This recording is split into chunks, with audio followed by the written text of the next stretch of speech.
द्वितीय वर्ष संस्कृत के विद्यार्थियों के प्रश्न पत्र प्रथम के अंतर्गत हम महाकवि कालिदास प्रणीत अभिज्ञान शाकुंतलम नाटक के तृतीय अंक का अध्ययन आरंभ कर चुके हैं। पूर्व की कक्षा में हमने देखा था कि काम अवस्था से पीड़ित राजा दुष्यंत शकुंतला को खोजते हुए मालिनी नदी के तट पर बने हुए लता मंडप के समीप आता है। राजा दुष्यंत शाखाओं की ओट से देखता है, शकुंतला को ढूंढने का प्रयत्न करता है और हर्ष के साथ कहता है कि अहो, मेरे नेत्रों को पूर्ण आनंद मिल गया। यह मेरी मानसिक प्रियतमा फूल बिछे हुए शिलापट पर लेटी है और दोनों सखियों द्वारा उसकी सेवा की जा रही है। राजा छुपकर उनके वार्तालाप को सुनने की चेष्टा करता है। तत्पश्चात दोनों सखियां शकुंतला से पूछती हैं कि क्या कमलिनी के पत्ते की हवा तुम्हें सुख दे रही है। शकुंतला कहती है, सखियों, क्या तुम मेरे ऊपर हवा कर रही हो। शकुंतला अत्यंत काम पीड़ित अवस्था में है। उसे अपनी सखियों द्वारा की जा रही सेवा का भी ज्ञान नहीं है। राजा शकुंतला को देखता है और कहता है, शकुंतला अत्यधिक अस्वस्थ शरीर वाली दिखाई दे रही है। तो क्या यह लू का दोष है या जैसे मेरे मन में है उसी प्रकार का शकुंतला के मन में भी काम विकार जागृत हो चुका है। प्रियंवदा शकुंतला को कहती है, अनुसूये उस राजर्षि के प्रथम दर्शन के समय से ही शकुंतला व्याकुल सी रहती है। क्या इसकी यह अस्वस्थता उस राजा के कारण तो नहीं है। तब अनुसूया कहती है, मेरे हृदय में भी ऐसी ही आशंका है। अच्छा, मैं शकुंतला से पूछ लेती हूँ। अनुसूया शकुंतला से पूछती है, सखी, तुम्हारा संताप बहुत तीव्र है। शकुंतला कहती है, तुम क्या कहना चाहती हो। तब अनुसूया कहती है, सखी शकुंतले, हम दोनों वस्तुतः काम संबंधी बातों से अनभिज्ञ हैं, परंतु इतिहास की कथाओं में काम पीड़ितों की जैसी अवस्था सुनी जाती है वैसी ही तुम्हारी दिख रही है। बताओ, तुम्हारे संताप का क्या कारण है। वस्तुतः रोग को भली भांति समझे बिना चिकित्सा का आरंभ नहीं किया जा सकता। राजा कहता है, अनुसूया को भी मेरा वाला संदेह हुआ है, अर्थात जो संदेह मुझे हो रहा है वही अनुसूया को हो रहा है। मेरा विचार अपने अभिप्राय से नहीं था। तब शकुंतला कहती है, मेरी राजा के प्रति अत्यधिक आसक्ति है, परंतु मैं अब भी सहसा इन दोनों को बतलाने में असमर्थ हूँ। इस प्रकार शकुंतला विचार कर रही है, कहती नहीं है। तब प्रियंवदा शकुंतला से कहती है, सखी शकुंतले, यह अनुसूया ठीक कह रही है। तुम अपने रोग की उपेक्षा क्यों कर रही हो। तुम प्रतिदिन अपने अंगों से क्षीण होती जा रही हो। केवल सौंदर्य की कांति ही तुम्हें नहीं छोड़ रही है। तब राजा दुष्यंत प्रियंवदा के वचनों को समर्थन करते हुए शकुंतला को अत्यंत क्षीण शरीर वाला बतलाता है। तत्पश्चात शकुंतला कहती है, सखी, भला मैं और किससे कहूँगी। अब तुम दोनों के लिए कष्टदायिनी होंगी मैं।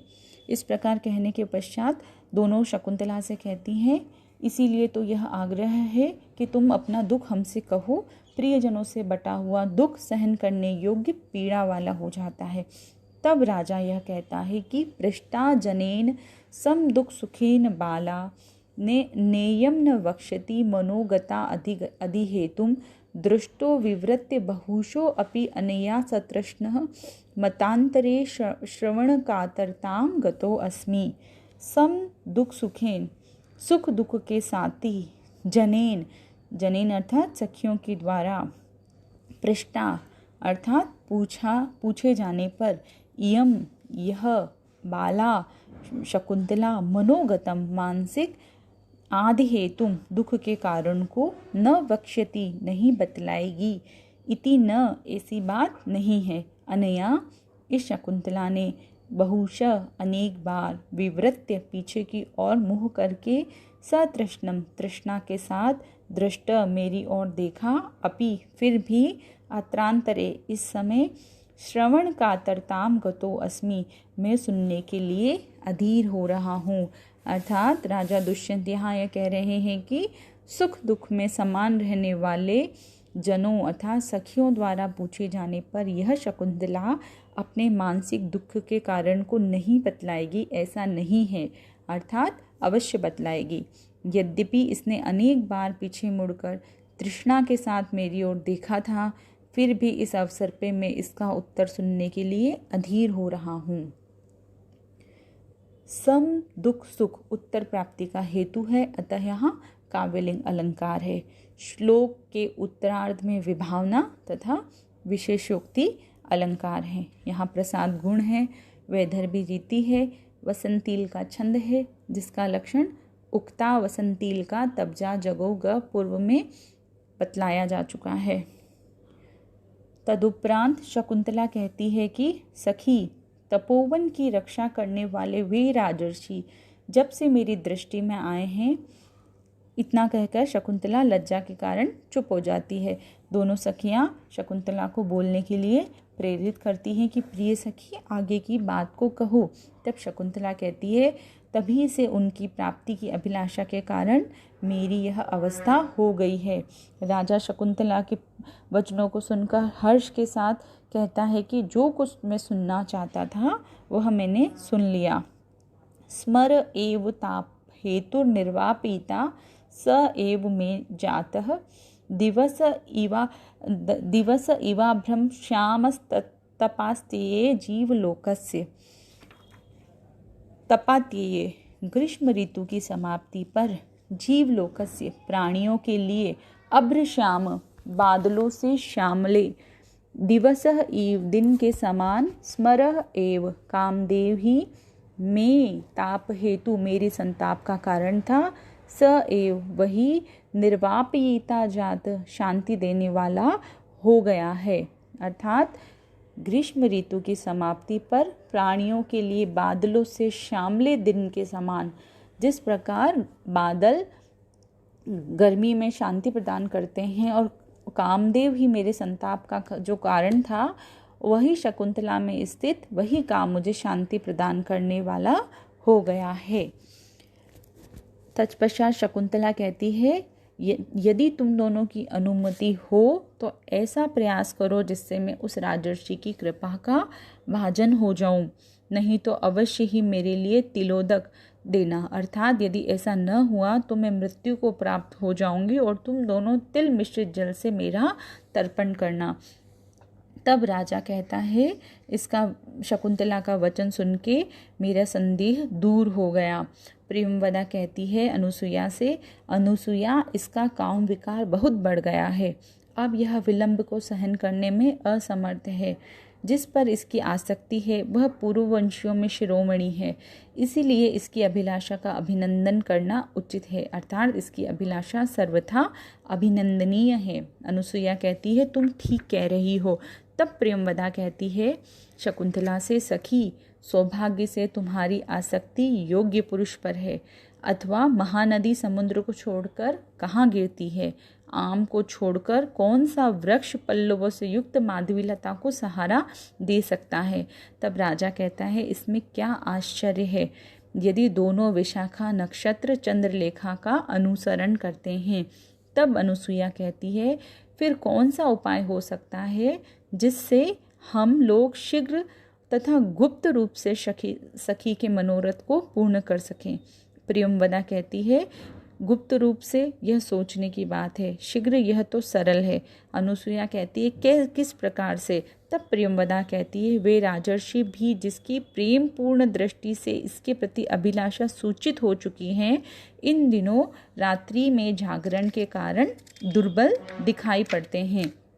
राजा प्रियंवदा के वचनों को सुनकर कहता है, सचमुच ऐसा ही है, क्योंकि इदम शिशिरेर अंतस्तापाद विवर्णम मणिकृतम निशि निशि भुजन्यस्तापांग प्रसारिभिर अश्रुभि अनभिलुलित ज्यागातांकम मर्णो मुहुर्मणिबंधनात् कनकवलयम संत्रस्तम मया प्रतिसार्यते।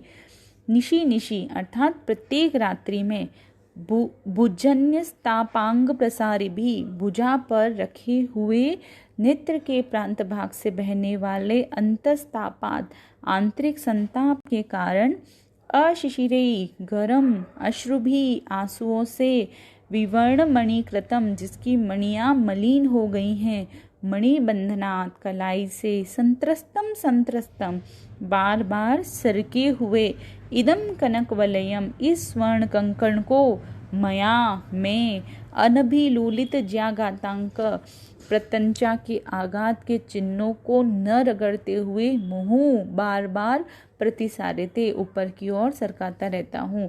अर्थात राजा अपनी कृश काय का वर्णन करते हुए कहते हैं कि प्रत्येक रात्रि में भुजा पर रखे हुए नेत्र प्रांत के भाग से बहने वाले तथा आंतरिक संताप के कारण गर्म आंसुओं से, अशिशरे अर्थात गर्म आंसुओं से जिसकी मणियां मलिन हो गई हैं और कलाई से बार बार सरके हुए इस स्वर्ण कंकण को मैं मोरवी के आघात के चिन्हों को स्पर्श न करता हुआ बार बार ऊपर की ओर सरकाता रहता हूँ। राजा की दशा का यहाँ स्वाभाविक वर्णन किया गया है, अतः यहाँ स्वाभावोक्ति अलंकार है।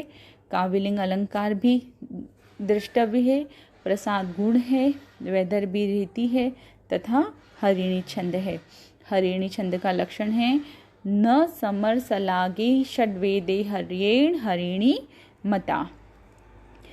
प्रियंवदा कहती है, सखी उस राजा दुष्यंत के लिए एक प्रणय पत्र लिखा जाए, उसे फूलों में छिपाकर देवता के प्रसाद के बहाने राजा के हाथ में मैं पहुंचा दूंगी।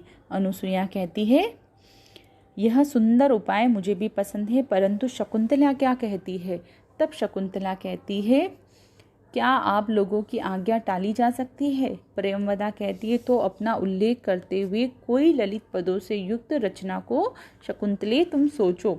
शकुंतला कहती है, मैं सोचती हूँ, परंतु राजा के तिरस्कार से भय से मेरा हृदय कांप रहा है।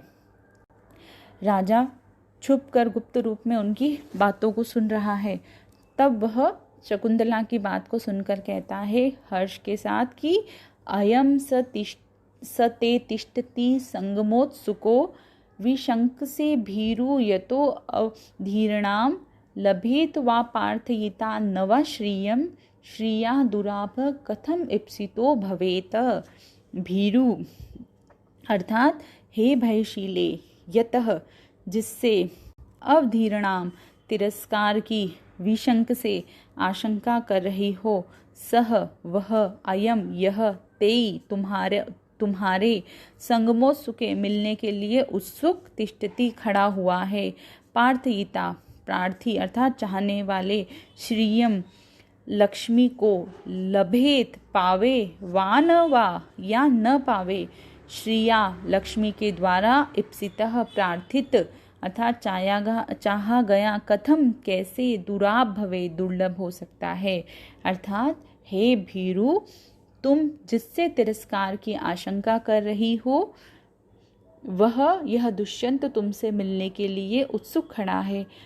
प्रार्थी अर्थात चाहने वाला व्यक्ति लक्ष्मी को पाए या न पाए, परंतु लक्ष्मी द्वारा प्रार्थित, जिसे लक्ष्मी चाहती है, वह व्यक्ति लक्ष्मी के लिए कैसे दुर्लभ हो सकता है। यह पद्य अत्यंत ही रोचक है। लक्ष्मी का इच्छुक व्यक्ति चाहे लक्ष्मी को पा सके या न पा सके, परंतु जिसे लक्ष्मी स्वयं ही चाहे, ऐसा व्यक्ति कैसे दुर्लभ हो सकता है, क्योंकि लक्ष्मी को चाहने वाले तो सभी जन होते हैं। शकुंतला भी लक्ष्मी ही है, जो कि सभी सुंदर गुणों से युक्त है। इस श्लोक के उत्तरार्ध भाग स्थित सामान्य से पूर्वार्धगत विशेष का समर्थन होने से अर्थांतरन्यास अलंकार है, प्रसाद गुण है, वैदर्भी रीति है तथा यहाँ वंशस्थ छंद है। और आगे राजा शकुंतला की पुनः प्रशंसा करते हुए कहता है कि हे करभोरु, तुम जिस व्यक्ति से संदेह के अयोग्य प्रणय के तिरस्कार की आशंका कर रही हो, वह व्यक्ति दुष्यंत तुमसे प्रणय के लिए उत्कंठित होकर खड़ा है, क्योंकि रत्न किसी को नहीं खोजता, अपितु वह रत्न लोगों के द्वारा स्वयं खोजा चाहता है। दोनों सखियां कहती हैं, अरे शकुंतले, अपने गुणों का अपमान करने वाली, शरीर को शांति प्रदान करने वाली शरत काल की चांदनी को भला कौन वस्त्र के छोर से रोक सकता है। तब शकुंतला मुस्कुराकर प्रणय पत्र लेखन के कार्य में लग जाती है। राजा निर्निमेष दृष्टि से छुपकर शकुंतला को देखता है और कहता है, उन्मितेक भ्रूलतम आननम अस्याः पदानि रचयन्त्या कंटकितेन प्रथयति मयि अनुरागम कपोलेन। पदानि, पदों को, रचयन्त्या, बनाती हुई, अस्याः, इस शकुंतला का, उन्मितेक भ्रूलतम, उठाई गई एक भौं से युक्त, आननम, मुह, कंटकितेन, रोमांचित, कपोलेन, कपोल से, मई, मेरे प्रति, अनुरागम, अनुराग को, प्रथयति, प्रकट कर रहा है। अर्थात श्लोक के पदों को बनाती हुई इस शकुंतला का ऊपर की ओर उठाई गई एक भौं से युक्त मुख रोमांचित कपोल से मेरे प्रति अनुराग प्रकट कर रहा है। राजा दुष्यंत छिपकर शकुंतला के सौंदर्य को देख रहे हैं तथा उसके मुख की सुंदर शोभा का यहाँ सूक्ष्मतापूर्वक वर्णन कर रहे हैं। रोमांचित कपोलों के द्वारा शकुंतला के अनुराग का अनुमान होने से यहाँ अनुमान अलंकार है, अथवा रोमांच युक्त कपोलों से शकुंतला के अनुराग के प्रकाशन से अर्थापत्ति अलंकार है। नायिका शकुंतला का यहाँ स्वाभाविक वर्णन किया गया है, अतः स्वाभावोक्ति अलंकार भी है। प्रसाद गुण है, वैदर्भी रीति है, आर्या छंद है। आगे की कक्षा में हम तृतीय अंक को आगे अध्ययन करेंगे।